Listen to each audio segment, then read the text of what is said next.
I never set out to be a single father. Hell, I didn't even see it coming. One morning I woke up next to a woman I had loved since we were 19, and by that evening, she was gone, vanished like the final seconds of a dream, leaving behind a 4-year-old girl with wide eyes, curly hair, and a backpack that weighed more than she did. Her mother, Marcy, left a note. Not even a real note, just a damn post-it on the fridge. I can't do this anymore. You're better at this than I am. That was it. No goodbye kiss, no explanation, no warning. I found the note while microwaving dinosaur nuggets for our daughter, Raina, and my hands went cold holding the plate. I didn't even sit down that night. I just stood in the kitchen, staring at the fridge, holding back tears while Raina danced around in her socks, asking if she could watch Finding Nemo for the 100th time. Raising her became my life. Not a chapter, not a role, but the entire damn book. I dropped out of school 2 semesters shy of finishing my degree, picked up odd jobs until I built a small but steady HVAC business, and every spare dollar I made went into her clothes, her books, her future. I wasn't perfect. God knows I had days where the exhaustion wrapped around me like wet cement, but I loved her with the kind of love that doesn't question biology. I was there for every flu season, every busted knee, every math test meltdown. I coached her soccer team even though I barely knew the rules, volunteered at her school when they needed a dad for Father-Daughter Day, and learned how to braid hair from a YouTube video because she wanted Elsa braids like the other girls. Every time I looked at her, I saw a miracle I never asked for but couldn't imagine losing. She was my world, and I truly believed that I was hers.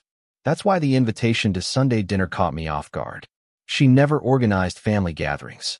Usually, it was me dragging her away from her friends or her phone long enough to sit down with cousins, aunts, uncles.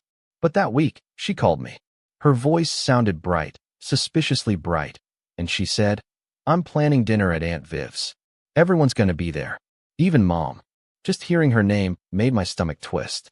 Marcy had resurfaced about 2 years ago, trying to establish some vague form of co-parenting when Raina turned 18. I didn't fight it.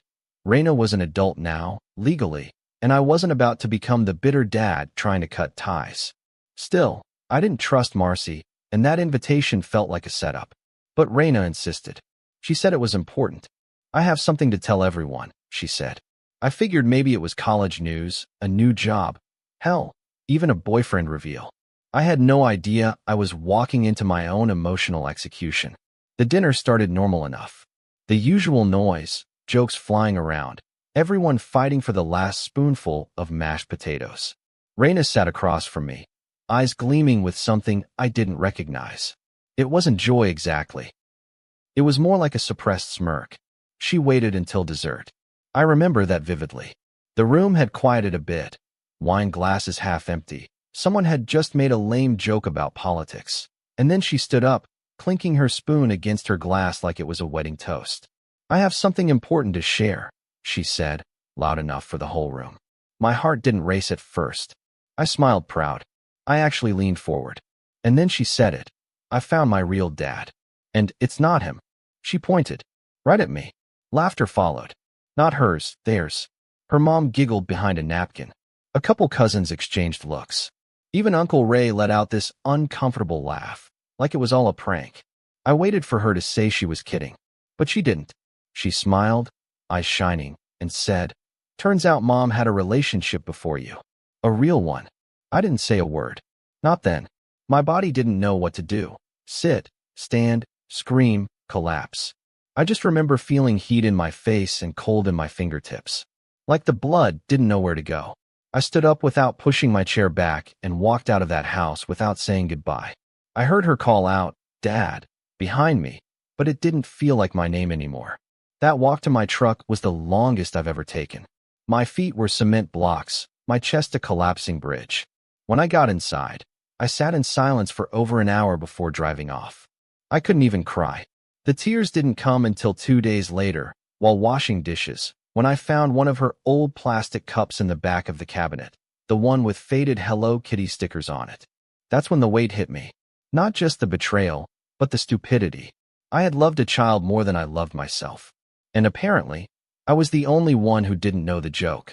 So yeah, I was angry. Not just at her, or Marcy, or even the man I hadn't met yet, the one who apparently donated DNA and vanished.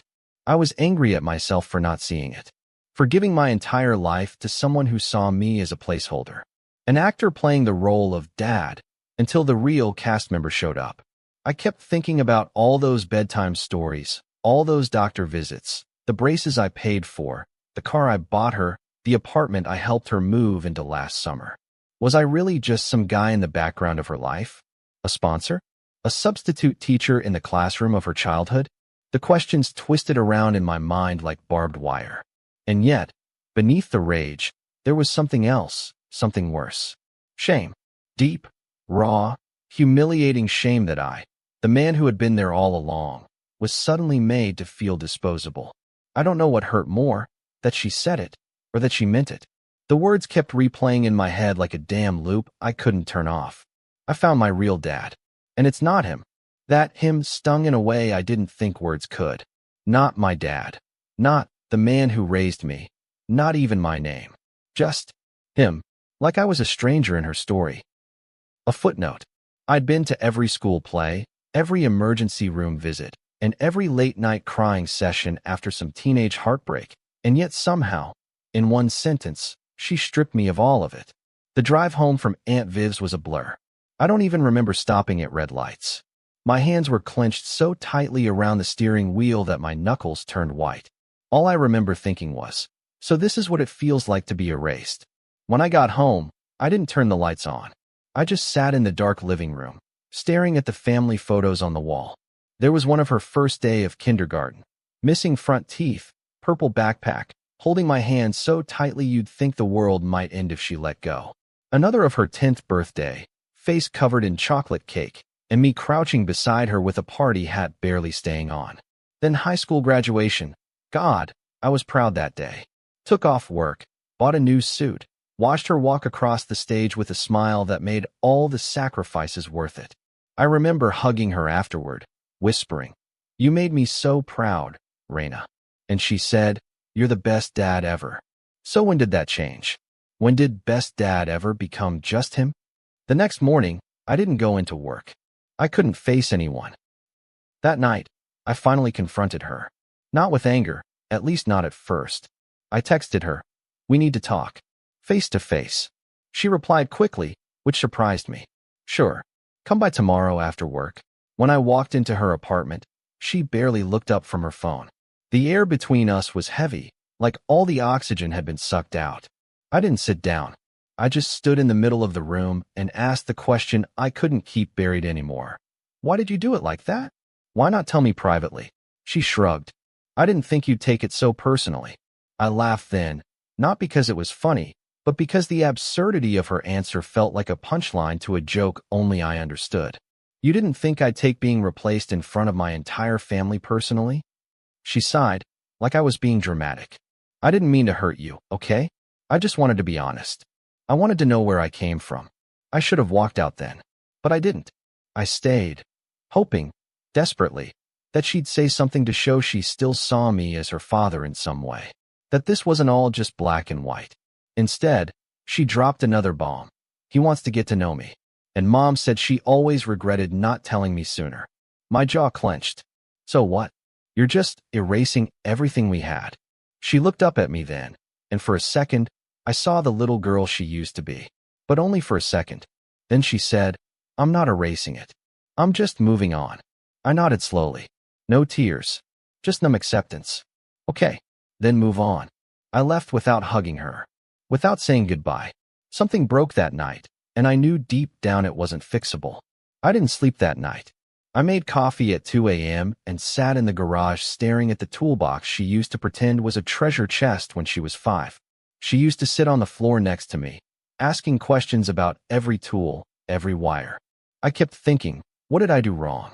Was I not enough? But the truth hit me harder than all those questions. I was enough. I had been more than enough. I had loved her without conditions, provided without question, protected without praise. And somehow, that still wasn't enough to compete with biology.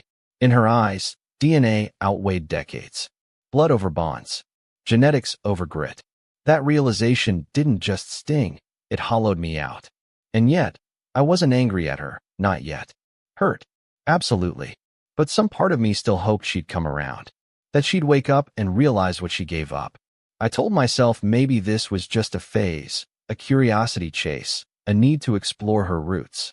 But a small voice inside me, the one I usually ignored, whispered something darker. This isn't a phase. This is who she really is. And that terrified me. Because if that voice was right, then everything I'd built, the memories, the love, the life I'd given her, meant nothing to her. Absolutely nothing. The DNA test wasn't even my idea. It was hers. That's what still eats at me when I try to sleep at night. A week after the dinner, I got a text. You deserve to know for sure. She framed it like she was doing me a favor. Like her public rejection hadn't already ripped me apart in front of the people I once called family. I didn't respond at first. I let the text sit there for 2 days. But eventually, curiosity clawed its way through my pride. I told myself it didn't matter. I had been her father for 20 years, biology be damned. But the truth was, I needed to see it. Not because I doubted it, but because some sick part of me wanted confirmation. I wanted something definitive to hold in my hands and scream at like it might explain everything. The test arrived in a small white box, no bigger than a sandwich. The instructions were printed in cheerful font, like it was a fun science experiment. Spit in this tube. Seal it up. Send it off. Wait 2 weeks. I stared at that tube for an hour before I did it. And when I finally dropped it in the mailbox, I felt like I was mailing away the last shred of my identity as her father. Those 2 weeks dragged like a funeral procession. I went to work, came home, pretended to be okay. But every night, I lay in bed staring at the ceiling, imagining what life would have looked like if I had never met Marcy, if Raina had never been born. Would I have? I didn't want to be impulsive. I wanted to be clear, controlled. So when I called her that Friday, my voice was calm, measured. She answered on the 3rd ring. Hey, Dad. She started, like nothing had changed. I cut her off. Don't call me that, I said. The silence that followed was thick and immediate. I could almost hear her trying to decide if I was joking. I got the results. I continued. 0%. Just like you said. She let out a soft exhale, maybe regret, maybe relief. I just thought you should know, she said quietly. Yeah, I replied. I do now. Then I told her what I had decided. You're going to go live with them, your mother and your real father. The words felt foreign in my mouth, but I didn't back down. She hesitated. Wait, what? Like for how long? I didn't answer that part. I just kept going. You'll need to make arrangements to get your things. The key fob to the house, your company login, the bank cards I gave you. They're all being shut off. Her voice cracked. Are you serious right now? I nodded, even though she couldn't see me. I've given you everything I had. Time, money, love. And now you've made it clear that it wasn't enough. So go.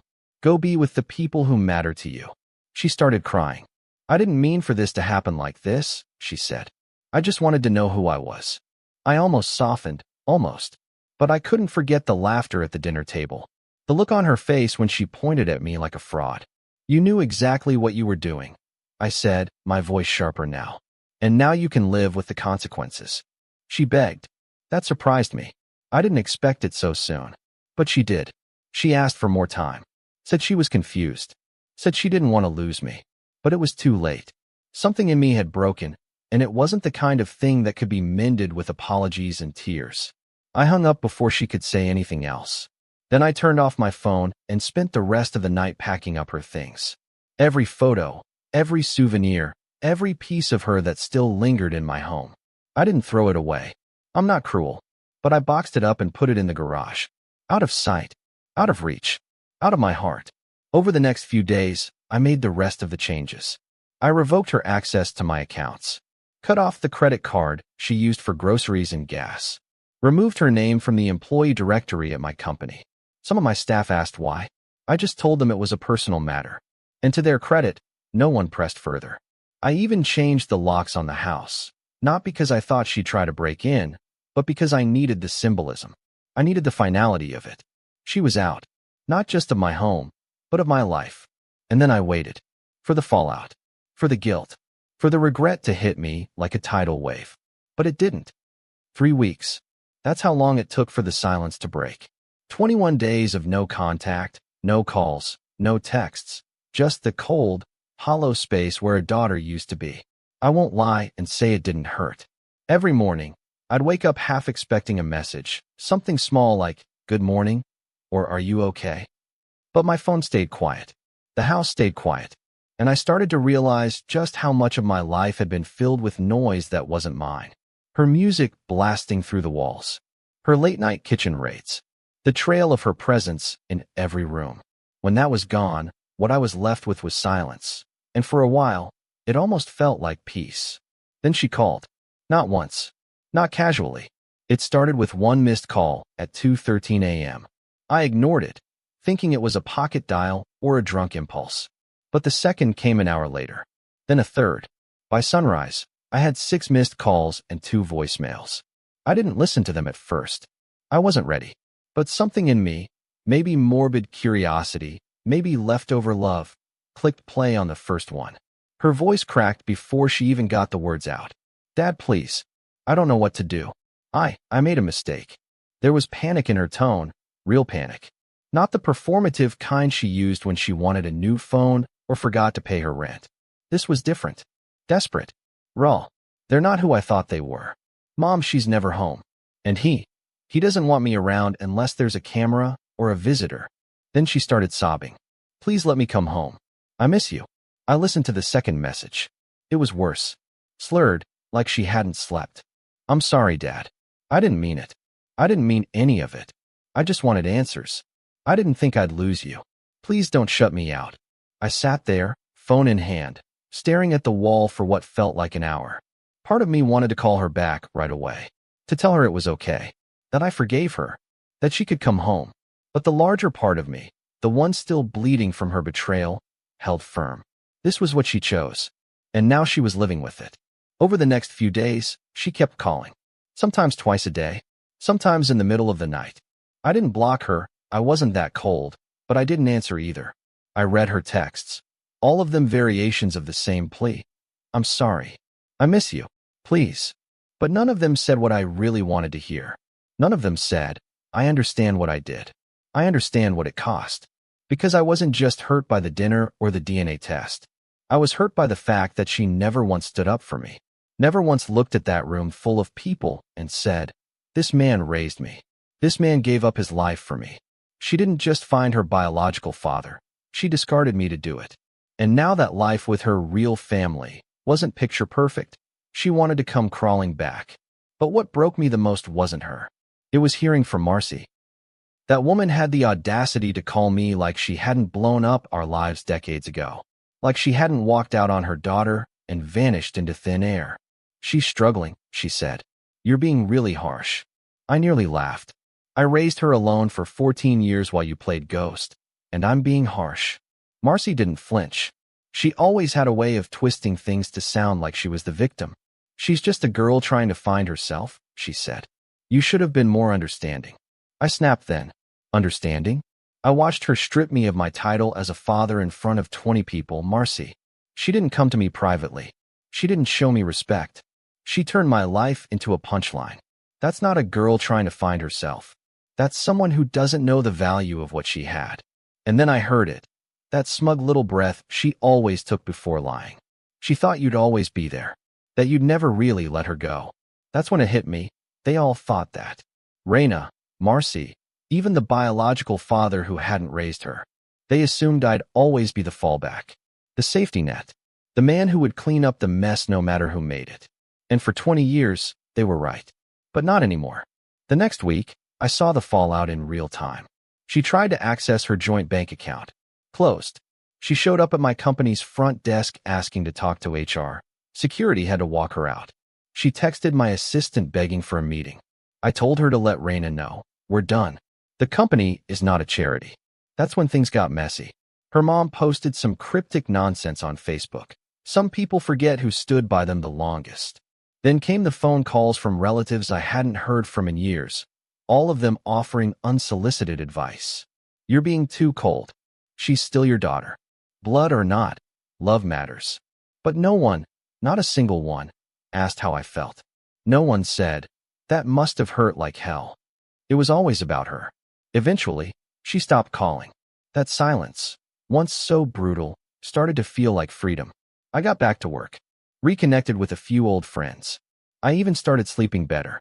But there were moments, small, cruel ones, where I still caught glimpses of the girl I raised. Like when I passed a girl at the grocery store with curly hair and a high-pitched laugh. Or when I heard a song she used to sing in the car. The grief wasn't gone. It just got quieter. Then one afternoon, I saw her. At a bus stop. She looked thinner, tired, not like herself. Our eyes met for a second. She didn't smile. Neither did I. But she didn't look away either. I thought she might come over. That maybe this would be the moment she said what needed to be said. But the bus pulled up, and she got on without a word. I watched it drive away. And I didn't follow. If the dinner was the crack, and the DNA results were the collapse, then the aftermath was the dust that hung in the air long after the building had fallen. I thought cutting her off would be the end of it. I genuinely believed that once the locks were changed, the accounts shut down, and the title "Dad" buried in the dirt, I'd finally find peace. But grief has a sick sense of humor. It doesn't always show up where you expect it. It doesn't knock politely at your door. It seeps through the cracks when you're least ready for it. I'd be working late at the office, buried in invoices and scheduling spreadsheets, and suddenly I'd see her initials next to a past payroll entry. RP, Raina Pierce. Intern, 2023. I stared at it longer than I care to admit.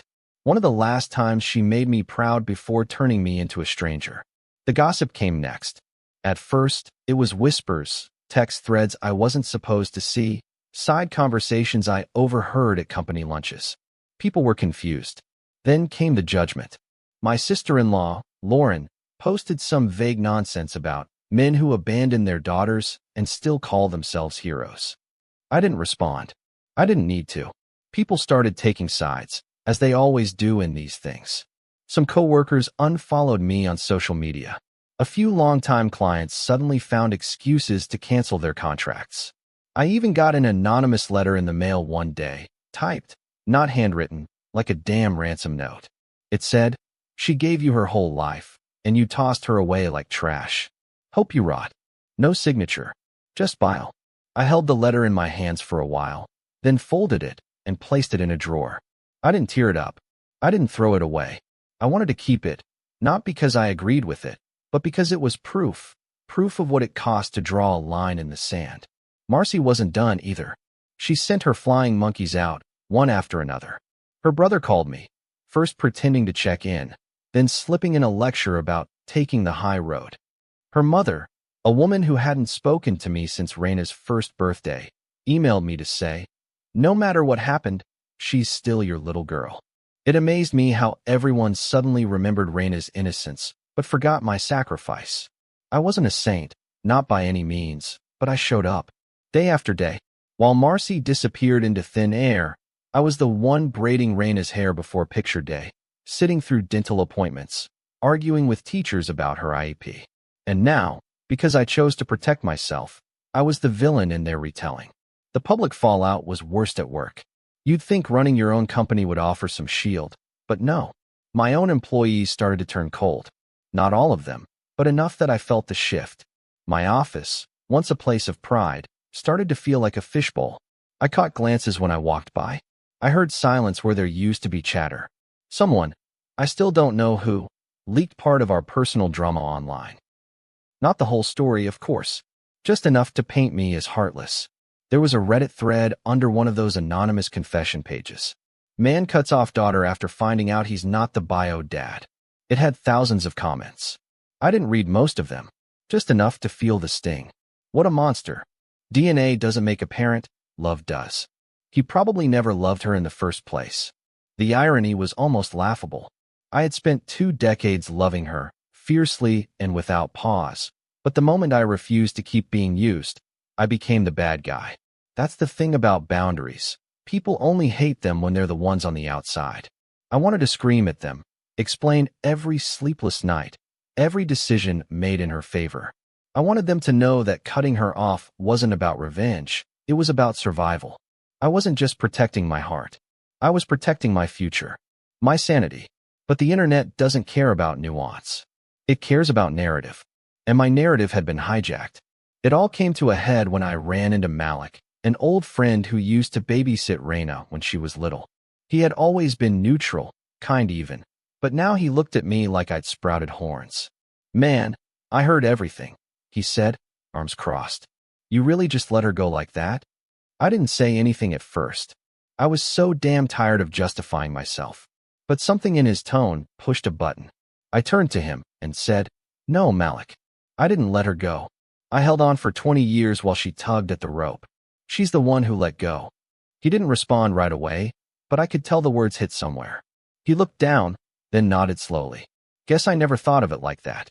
That was the beginning of a shift. Not a redemption arc.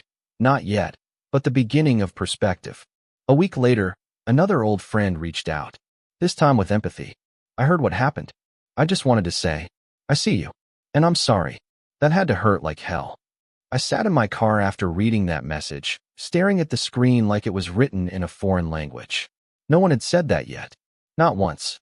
And hearing it, seeing it, felt like someone finally acknowledged the wound I'd been carrying. Not to fix it, just to say it was real. And maybe that's what I needed more than anything.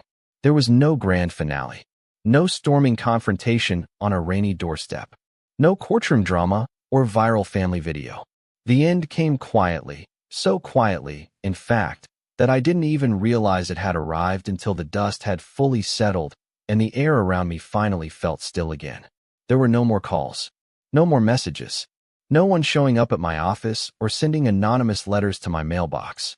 It was just me, my house, my routines. And for the first time in what felt like years, I wasn't constantly bracing for the next emotional gut punch. There was no tension curled in my shoulders, no sharp pang behind my ribs every time my phone buzzed. Just silence.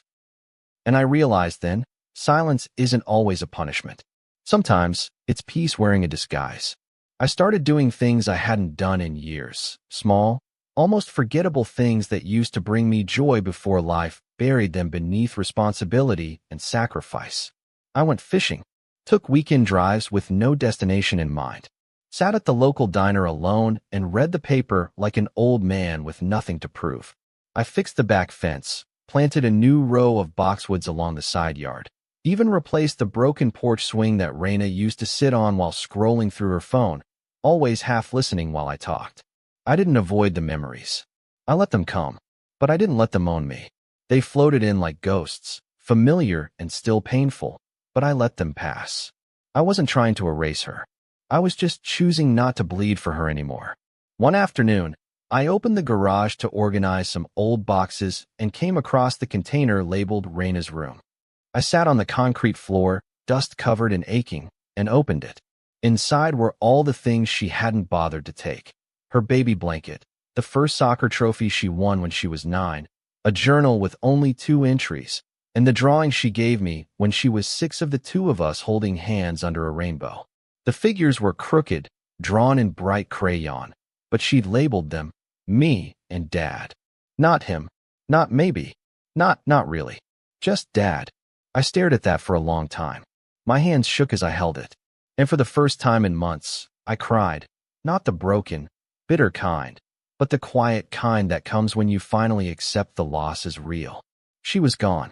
Not physically, not completely, but the version of her that once looked at me like I was her entire world. That version was dead, and I had to let her rest. People still tried to make it my fault.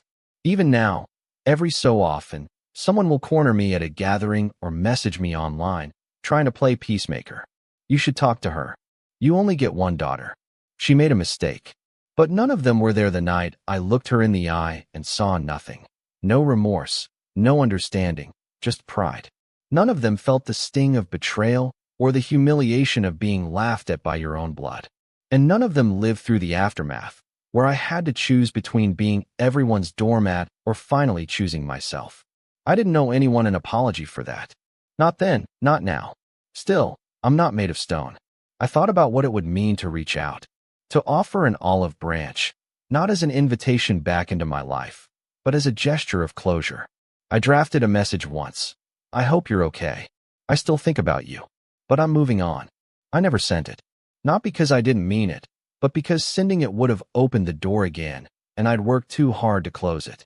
Maybe someday, Far down the road, we'll cross paths again. Maybe she'll have grown. Maybe I'll have softened. But I won't wait for that day. I won't pin my healing on her arrival. That chapter is closed. My story doesn't end with her. It continues in spite of her. What surprised me most was how many people quietly came to my side once the dust truly settled. Not everyone needed to be loud about it. Some just showed up. My cousin Micah dropped by one Sunday with 2 beers and no questions. We sat on the porch and watched the sun go down. And just as he stood to leave, he clapped my shoulder and said, "You did what you had to do." That meant more to me than any long-winded apology from people who hadn't lived a second of what I had. Support doesn't always wear a banner. Sometimes it's just quiet presence. And that was enough. I won't pretend I've fully healed. There are still nights I wake up from dreams where she's a little girl again, tugging at my hand, asking me to chase her through the park. Sometimes I still pick up 2 of something at the store before remembering there's no one else to eat it. And yes, sometimes I miss her so fiercely it feels like losing her all over again. But each time that pain rises, I ground myself in truth. I did my best. I gave her everything. And in the end, I chose not to let her betrayal define me. I didn't let her actions turn me into a bitter, broken man. I chose peace. I chose dignity. I chose myself. I still keep that drawing. The one with the rainbow. I framed it, actually. Hung it in the hallway where I see it every morning. Not as a reminder of what I lost, but as proof of what I gave. She may not remember, or care, or even feel remorse, but I do. And that's enough for me. I was a good father. Even if it ended with silence, I showed up when it counted. That part of the story no one can take from me. If this story hits something deep in you, if you've ever been forced to choose between loving someone and saving yourself, I'd love to hear your thoughts. What would you have done in my shoes? Drop your opinion in the comments, and let's talk about boundaries, betrayal, and healing after family fallout. If you found this story powerful or thought-provoking, please like, share, and subscribe for more real-life stories that aren't afraid to dig into the messy parts of family. Your voice matters, and your support helps these stories reach those who need to hear them. See you soon in the next story.